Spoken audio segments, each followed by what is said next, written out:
Linear equation in two variables हम लोग start किए थे क्लास 10 वाला, और इसमें एनसीईआरटी स्टार्ट किए हैं और एनसीईआरटी एक्सरसाइज 3.3 तक हम लोग पहुंच चुके हैं। ये 3.3 एक्सरसाइज जो बेस्ड है इस मेथड पे, सब्स्टिट्यूशन मेथड पे। हम बताए थे 4 डिफरेंट मेथड्स हैं हम लोगों के पास linear equation in two variables को सॉल्व करने के लिए। First one is graphical method. Graphical method based था 3.1 के लिए, 3.2 के लिए ये ग्राफिकल। 3.3 ये जो बेस्ड है वो सब्स्टिट्यूशन पे है, 3.4 एलिमिनेशन पे है और 3.5 जो आएगा एक्सरसाइज वो क्रॉस मल्टीप्लिकेशन मेथड पर। इनफैक्ट क्वेश्चन जो एग्जाम में आएगा वो मेथड का नाम अगर दिया हुआ है तो ही आप मेथड के नाम से बनाइए, अदरवाइज आपको जो सुटेबल लगे, जो इजी लगे उससे बनाइए। इनमें सबसे अच्छा, सबसे आसान होता है एलिमिनेशन मेथड, जो इसके जस्ट बाद वाले एक्सरसाइज में हम लोग करेंगे। अब ये जो इस मेथड है, इस मेथड में एक्चुअल में क्या करते हैं हम लोग एग्जाम्पल समझेंगे। एक्सरसाइज ही ले लिए, एक्सरसाइज से क्वेश्चन नंबर 3.6 ऐसे क्वेश्चन नंबर 1 का 1 इक्वेशन ले लिए, इसी को सॉल्व करके समझते हैं कि ये मेथड एक्चुअल में क्या है। सब्स्टिट्यूट कर देना मतलब क्या, उसको हटाना, उसके जगह उसका वैल्यू रख देना, वैल्यू पुट कर देना, वही है। लेकिन कैसे करते हैं, 2 इक्वेशंस में से किसी एक इक्वेशन को आप सेलेक्ट करिए। जैसे हम मान लीजिए एक इक्वेशन को सेलेक्ट कर रहे हैं फ्रॉम इक्वेशन 1, लेकिन इसमें एक और स्पेशल चीज़ है। स्पेशल चीज़ क्या है, ये हम इतना बड़ा ये चीज़ क्या लिख के रखे हुए हैं, इस पर भी फोकस कर लीजिए। हम बता चुके हैं ये इक्वेशन को रिप्रेजेंट किया था इस तरीके से, स्टैंडर्ड इक्वेशन को a1x b1y plus c1 is equal to 0, ये इक्वेशन 1 के लिए। इक्वेशन 2 के लिए हो गया a2x plus b2y plus c2 is equal to 0। अब ये लास्ट है, इसके बाद इस पर डिस्कशन नहीं होगा, और अगर डिस्कस करना भी हुआ तो नेक्स्ट मेथड जब स्टार्ट करेंगे तब। इस मेथड में आप ये दोबारा ये डिस्कस नहीं करेंगे इस चीज़ को, इसीलिए आप देख लीजिए। ये जो a1 b1 c1 है ये एक्चुअल में क्या है, ये कोएफिशिएंट का वैल्यू x क्या है, क्या लिखा हुआ है +1 मींस a1 का वैल्यू 1 हो गया। 1 2 क्यों नहीं है, ये इक्वेशन 1 के लिए, इक्वेशन 2 के लिए। b1 का वैल्यू कितना हो गया, ये 1, लेकिन c1 का वैल्यू, c1 कैसे निकालते हैं, इक्वल टू में क्या हो जाए 0, 14 को इधर जाइए, 14 को इधर लाइएगा तो इक्वेशन बनेगा x plus y minus 14 is equal to 0। अब ये जो वैल्यू आया ये c1 की जगह पे, c1 का वैल्यू साइन के साथ, किसी का ये वैल्यू a1 हो, b1 हो, c1 हो, साइन के साथ लेते हैं तो c1 हो जाएगा -14। इस तरीके से वैल्यू पहले आइडेंटिफाई करने हमको आना चाहिए। वैल्यू आइडेंटिफाई करने के बाद दूसरा काम क्या है, दूसरा है कि पता करना ये इक्वेशन इन तीनों में से किस कंडीशन पर है। अगर एलिमिनेशन मेथड हो, क्रॉस मल्टीप्लिकेशन मेथड हो, कोई सा भी मेथड हो, अगर उसमें नो सॉल्यूशन का कंडीशन आ रहा है, पैरेलल लाइन का कंडीशन आ रहा है, तो पैरेलल लाइन में तो नो सॉल्यूशन, आंसर निकलेगा ही नहीं, x और y का वैल्यू निकल ही नहीं पाएगा। x प्लस वाई इक्वल 14 कहने का क्या मतलब, जैसे ले लीजिए 2 प्लस 10, सॉरी 2 प्लस 12 14 आ गया, 4 प्लस 10 14 आ गया, तो x और y का क्या वैल्यू होगा, ऐसा तो बहुत सा वैल्यू हो सकता है, तो क्या वैल्यू होगा, बहुत सा वैल्यू के लिए, मिनी सॉल्यूशन के लिए ये तीनों का रेशियो सेम आना चाहिए, 1/1 1/-1 सेम नहीं आ रहा है। तो सबसे पहले यही चेक करना है आपको, ये लिखने की जरूरत नहीं है, माइंड में आप चेक कर सकते हो या रफ में चेक कर लिए, उसके बाद ही सॉल्व करना है। जितना भी मेथड है एक्सेप्ट ग्राफिकल, या उससे पहले एक और बात, अगर नो सॉल्यूशन आ जाए तो सॉल्व करना ही नहीं है, लेकिन अगर कोइंसिडेंट लाइंस आ जाए, ये कंडीशन आ जाए, तो ये सिर्फ ग्राफिकल मेथड से सॉल्व होगा जो 3.1 3.2 पर बेस्ड था। कोइंसिडेंट लाइंस आपको देगा ही नहीं, तो इसीलिए इक्वेशन को, जब भी इक्वेशन इस फॉर्म में है, इंटरसेक्टिंग लाइन वाला इक्वेशन है, यूनिक सॉल्यूशन वाला इक्वेशन है, तो ही आपको मेथड लगा करके सॉल्व करना है, अदरवाइज सॉल्व नहीं करना है, सॉल्व होगा ही नहीं। सिर्फ आंसर निकाल दिखा दीजिए, a1/a2 b1/b2 c1/c2 ये तीनों सेम हो जा रहा है, सॉल्व नहीं हो पाएगा, ये इस कंडीशन में सॉल्व नहीं हो पाएगा, ये कंडीशन है तो ही आपको सॉल्व करना है, और मोस्ट प्रोबेबली क्वेश्चन आपको इसी कंडीशन में ही देगा, फिर भी आप चेक करके बनाइएगा। अब यहाँ देख लीजिए 1/1 1/-1, तो 1/1 1/-1 क्या दोनों सेम है, नॉट इक्वल। ये कौन सा condition, a1/a2 b1/b2 not equal है, इंटरसेक्टिंग। इस कंडीशन में अगर है तो ही सॉल्व करेंगे हम लोग। तो इसको सॉल्व करना स्टार्ट करते हैं, और क्या करते हैं, फ्रॉम इक्वेशन 1 एक इक्वेशन को ले करके सॉल्व करना स्टार्ट करते हैं। इक्वेशन 1 एक्चुअल में क्या है, x प्लस वाई का वैल्यू 14 है, इससे x या y दोनों में से कोई एक चीज़ निकाल लीजिए। जैसे हम क्या किए, हम x का वैल्यू निकालेंगे। x का वैल्यू क्या आ जाएगा 14 माइनस 1। या और आसानी के लिए आपको और थोड़ा चीज़ सिखाते हैं, y का निकालिए, y से कुछ सीखने को मिलेगा। 14 माइनस एक्स को इधर लेंगे 14 माइनस। ये जो नया चीज़ आया इसको ले लीजिए इक्वेशन नंबर 3। ये 14 माइनस एक्स एक्चुअल में किसका वैल्यू, y का वैल्यू। इस y के वैल्यू को सब्स्टिट्यूट कर देंगे इक्वेशन 2 में। सॉल्व किसको किया इक्वेशन 1 को, इक्वेशन 1 से चीज़ आए हैं इक्वेशन 1 में ही नहीं रखेंगे, नहीं तो दोनों तरफ 0 0 आ जाएगा।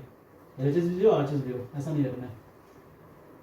तो इक्वेशन 1 सॉल्व किए तो इक्वेशन 2 में रखेंगे, इक्वेशन 2 सॉल्व किए हैं तो इक्वेशन 1 में रखेंगे। अब ये y का सब्स्टिट्यूट करेंगे। यही सब्स्टिट्यूट करने के कारण इस मेथड का नाम है substitution method. Substituting the value of y in equation 2। Equation 2 में सब्स्टिट्यूट कर देंगे। इक्वेशन 2 एक्चुअल में क्या है, इक्वेशन 2 है x minus Y is equal to 4। तो x को तो x रहने देंगे, माइनस को माइनस रहने देंगे, y का वैल्यू रख देंगे। अब देखिए बाहर में माइनस है, तुरंत आपको ब्रैकेट लेना है बॉडमॉस के रूल के हिसाब से, यही तभी आपका आंसर सही आने का चांस बढ़ेगा। नहीं तो अगर माइनस ब्रैकेट नहीं लीजिएगा प्रॉब्लम हो जाएगा। 14 minus X is equal to, bracket open कर दीजिए, x ये तो हो जाएगा माइनस 14 माइनस इंटू माइनस मिल के हो जाएगा plus X is equal to 4। आपको क्या दिख रहा है, लाइक टर्म एक्स एक्स, आपको एक्स एक्स मिल के हो गया ये 2x, माइनस 14 उधर भेज दिए बन गया प्लस 14। ये कितना हो गया, इसका वैल्यू हो गया 18, 2x का वैल्यू 18, 2 कहाँ आ गया डिवाइड में, x का वैल्यू आ गया 9। अब ये जो x का वैल्यू आया है, इस x के वैल्यू को आप इक्वेशन 1 में रख सकते हो, इक्वेशन 2 में रख सकते हो। सबसे आसान तरीका आंसर निकालने का इक्वेशन 3 में रखिए, y निकल जाएगा। Putting x is equal to 9 in equation 3। Equation 3 क्या है, y is equal to 14 minus x, 14 को 14 रहने दिए, x की जगह 9, 14 माइनस 9 इज 5, y का value no, this is final answer. इस तरीके से हम लोगों का आंसर आ जाएगा। ये था हम लोगों का क्वेश्चन नंबर 1 के लिए। इसी तरह हम क्वेश्चन नंबर 2 भी सॉल्व करते हैं जल्दी से। 2 देखिए 2 कैसा है, 2 में कुछ चीज़ हम लोग को थोड़ा सा चेंज करना पड़ेगा।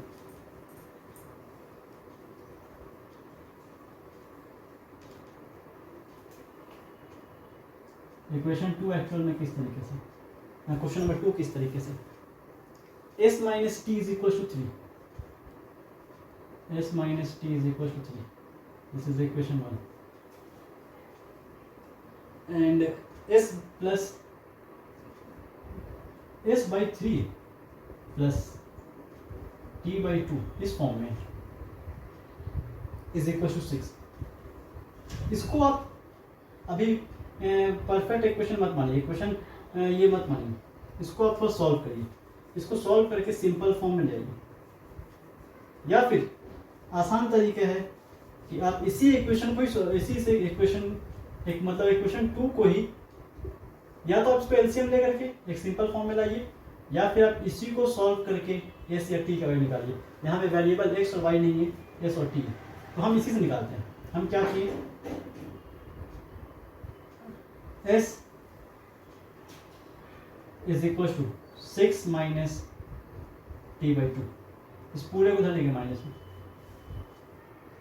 और यहाँ एलसीएम ले लिए, यहाँ क्या था s बाई 3 था, इन दोनों का एलसीएम ले लिए तो हो गया 12 माइनस टी बाई 2। उसके बाद यहाँ क्या था s बाई 3, ये 3 यहाँ मल्टीप्लाई भेज दिए, 3 मल्टीप्लाई भेजेंगे, दोनों से मल्टीप्लाई हो जाएगा, तो s का वैल्यू आ गया 36 minus 3t by 2। Now this is equation 3। तो सॉल्व किसको किए, इक्वेशन 2 को, फ्रॉम इक्वेशन 2, इक्वेशन 2 को सॉल्व किए, ये चीज निकल गया। इस इक्वेशन 2 का वैल्यू रख दिया जाएगा किसमें, इक्वेशन 1 में। पुटिंग